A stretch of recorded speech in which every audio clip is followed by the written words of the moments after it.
Greetings everyone, my name is Pavel Shtermach and today we will get into the top news of this day. Remember to like and subscribe to our channel because it is exactly your support that matters.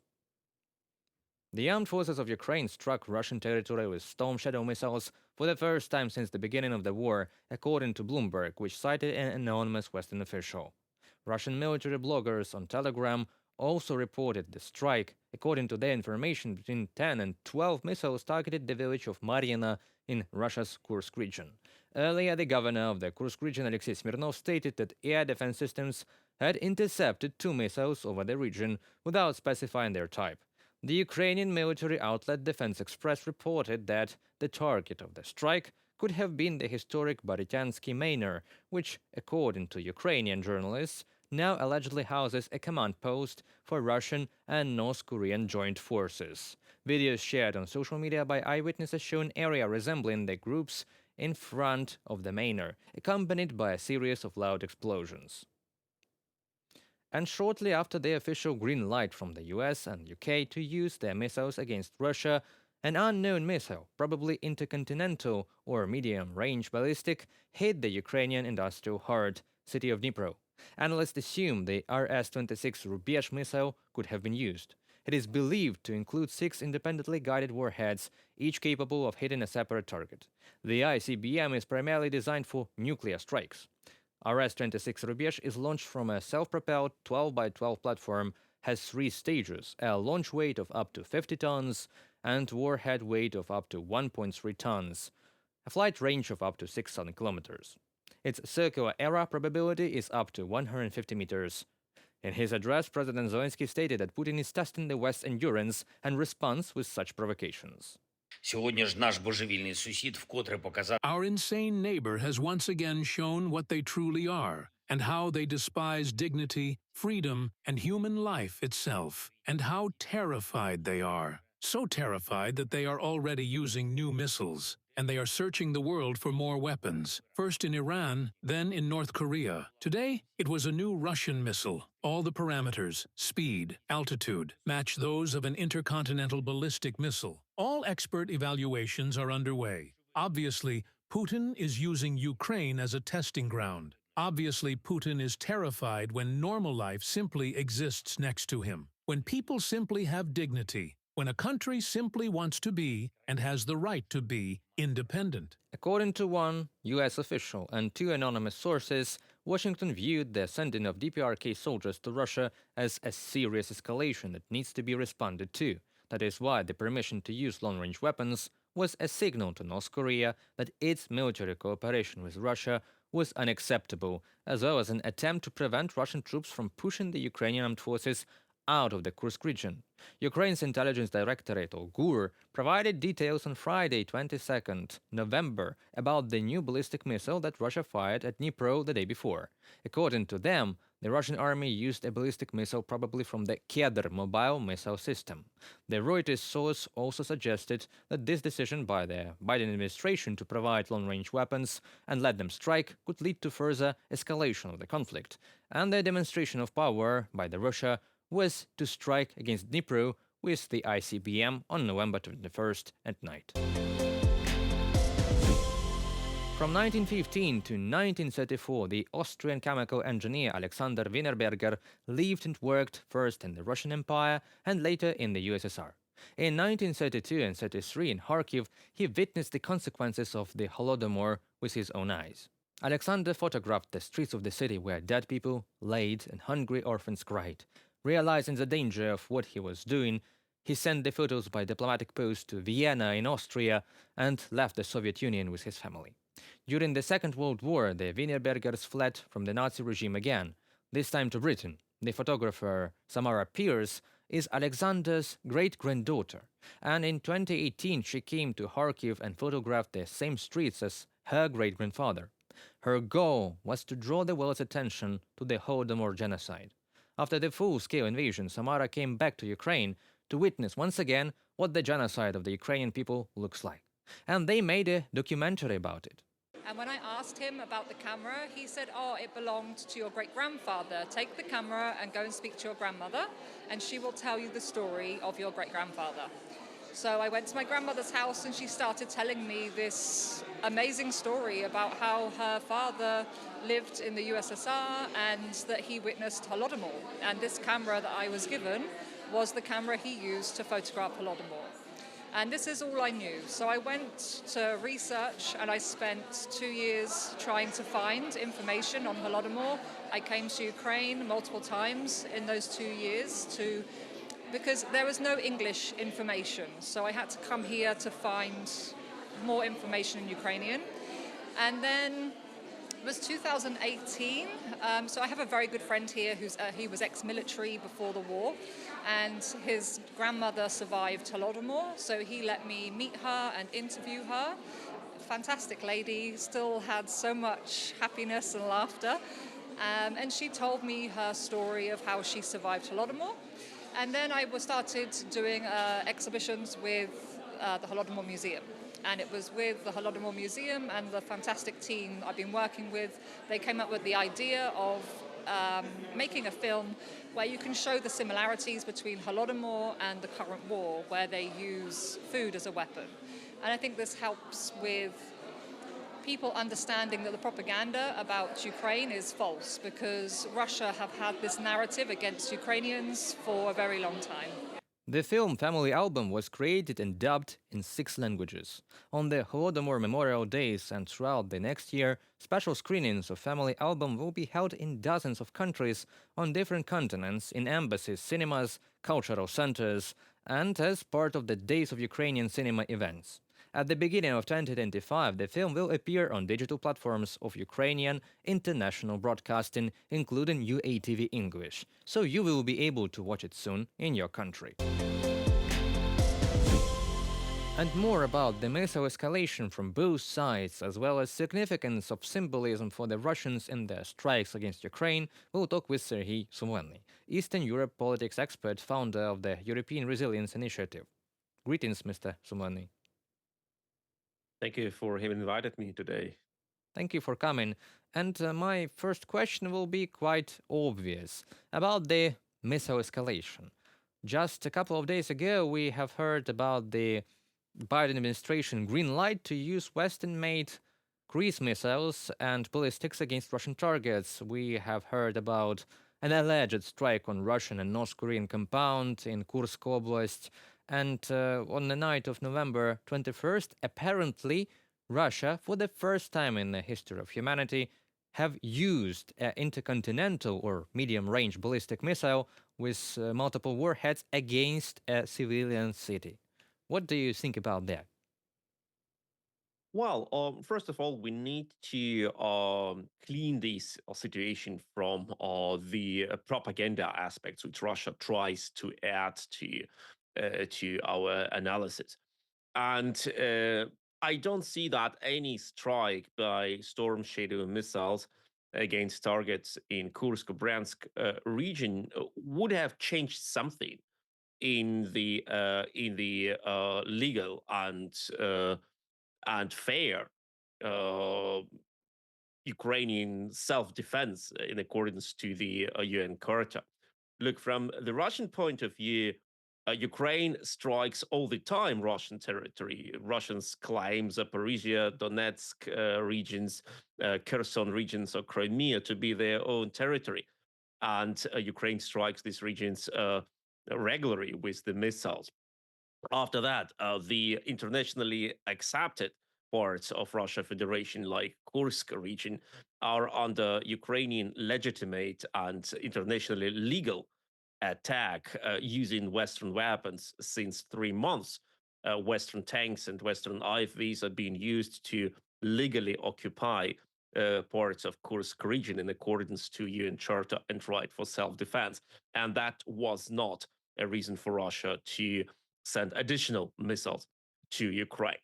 So why did Russia use this terrible weapon, this weapon designed for bringing nuclear warheads to enemy territory? Why did Russia use this missile against a Ukrainian city?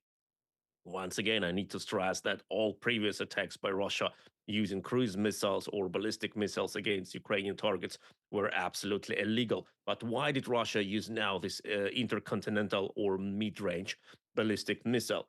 I believe because the real addressee of Russia's statement is not Ukraine and not Kiev and not President Zelensky, but it's Washington and Berlin and other Western capitals, because Russia knows how to play the Western fear of nuclear confrontation, and Russia has deliberately used this missile, which is designed only and solely for one purpose, to bring nuclear warheads, to say, look, we can launch such things. What do you think about it? Maybe you better stop. And why Russia does it?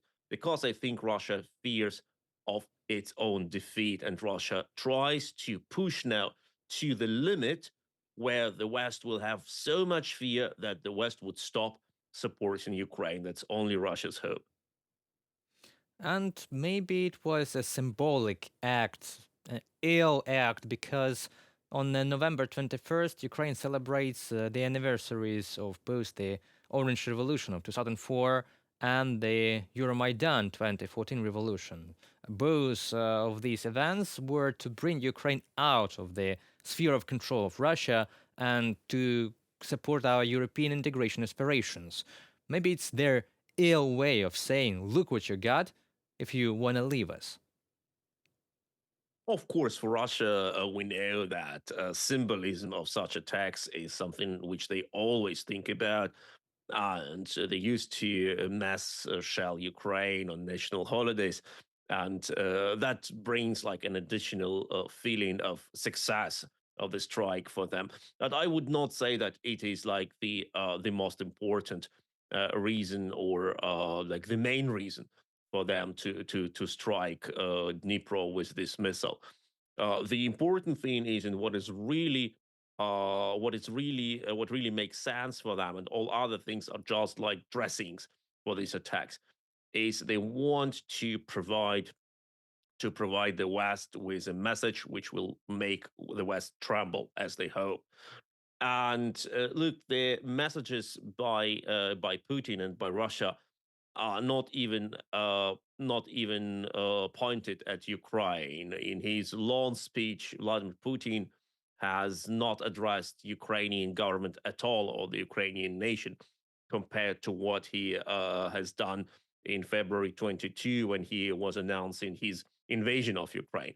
No, his addressee were the Western governments, and I don't think that for Putin or for Russia that they believe that the West knows these dates. Of course, there is this motive to demotivate Ukrainian nation, but the Russians know it's now that absolute majority of the Ukrainians are not afraid of Russian strikes. They don't like them. They suffer from them, and they would gladly live without them. But Russian strikes are not something what will make Ukraine surrender.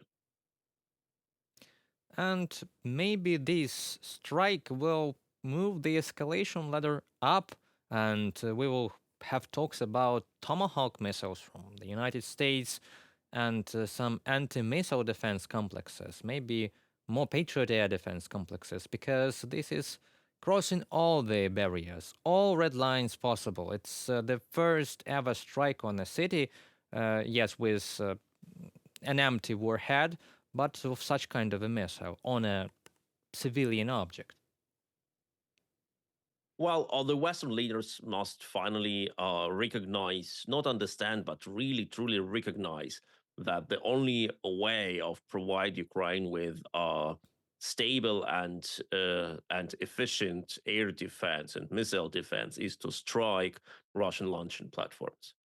And it's not only about protecting Ukraine; it's also protecting the territory of the Western countries, as Putin and Russia clearly pronounced Western targets, Western military bases, and Western cities as their targets. You cannot shoot down every missile, every projectile from the air. And for the case, if Russia suddenly decides to send a nuclear warhead, the chance of missing this warhead exists, and the risks of what happens if this warhead will be missed by an anti-missile, by an interceptor missile, are incredibly severe. So the only way to guarantee the protection of Ukrainian sky and the Western sky is to destroy Russia's launching capacities, to provide Ukraine with long-range missiles which can destroy Russian strategic bombers and strategic missiles, and that is the only way to remove this danger, because we see that there is no way to achieve any sort of compromise with Russia.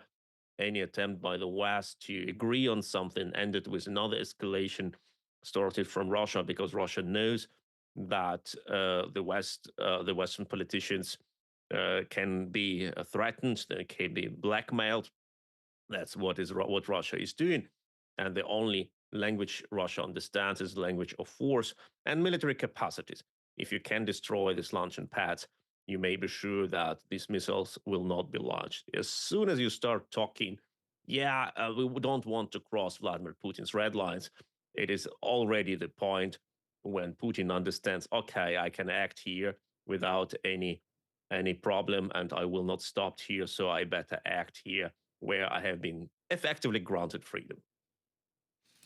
And one more striking resemblance is of the Stalinist regime and the current Kremlin leader about the genocidal policy considering Ukraine. And we will have on November 23rd the Remembrance Day of the Holodomor genocide, the artificial hunger that the Soviet authorities under Stalin created in Ukraine and several other regions of the Soviet Union to starve out all the population who could be protesting against their policies and who can be independent seeking. And right now we have a similar genocide and ecocide in Ukraine, and even crimes against children with their mass kidnapping and trying to impose different identity on them, which falls under the Genocide Convention. Why is that the Kremlin methods and the Kremlin goals do not change even almost in 100 years?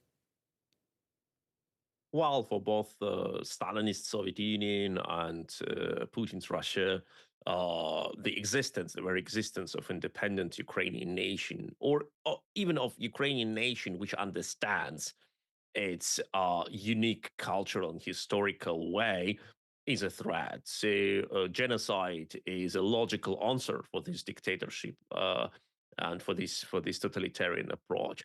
And different forms of genocide are being taken, like Stalin focused on Holodomor, death by starvation, but also on purges, arrests of artists, historians, journalists, writers. Under later Soviet Union, there were KGB organized killings of Ukrainian poets and artists like Vasil Stus or Andrei Ivasyuk or Alina Gorska or others. And now under Vladimir Putin, the same country, the same Moscow, uses in other ways, like kidnapping of children, mass removal of children, ecocide, but also hunts Ukrainian teachers, city mayors, writers, like we know the kidnapping of Volodymyr Vakulenko in Izum in 22, or mass killing of numerous Ukrainian city mayors during the first months of Russian occupation.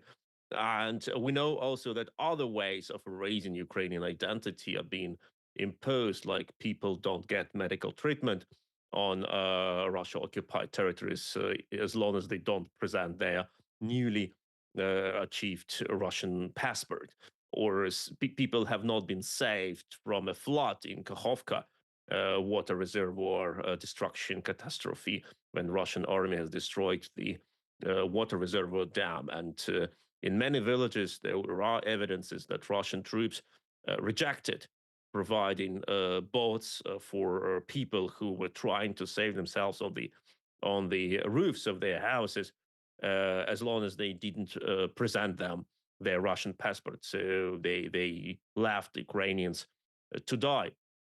It's an approach which we see is the same since over 100 of years.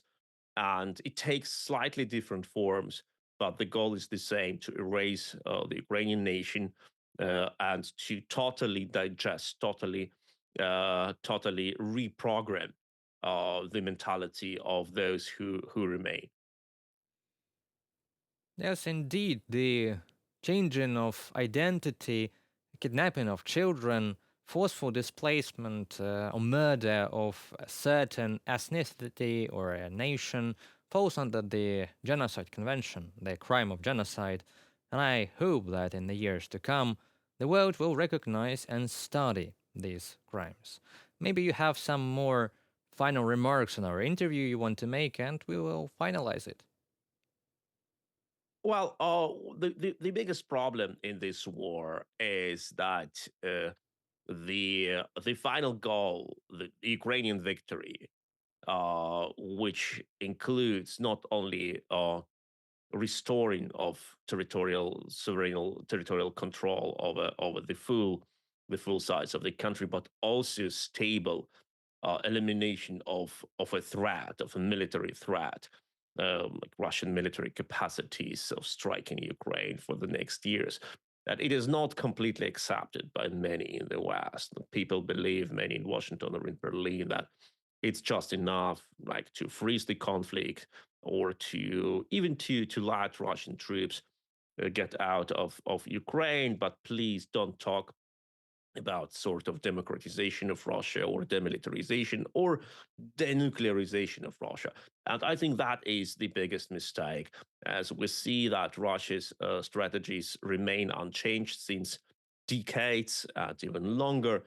And if we just achieve the first step of the goal, raising of this war, or even restoring Ukrainian sovereignty over the full territory, it doesn't mean that Russia will not attack Ukraine and the West in a couple of years after it regroups and sets new allies. New architecture of security in Europe should be built, and new guarantees for Ukraine in form of troops on the ground, in form of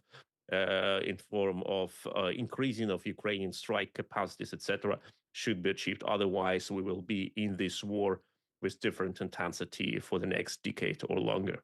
That is quite not a very optimistic prognosis, but we will hope for the better. Thank you very much, Mr. Sumlani, for this interview of yours in our studio today. Have a nice evening. And that was it for today. The war continues. Like, subscribe, and share this content because your support matters now as never before. Stay safe and support the truth. Goodbye.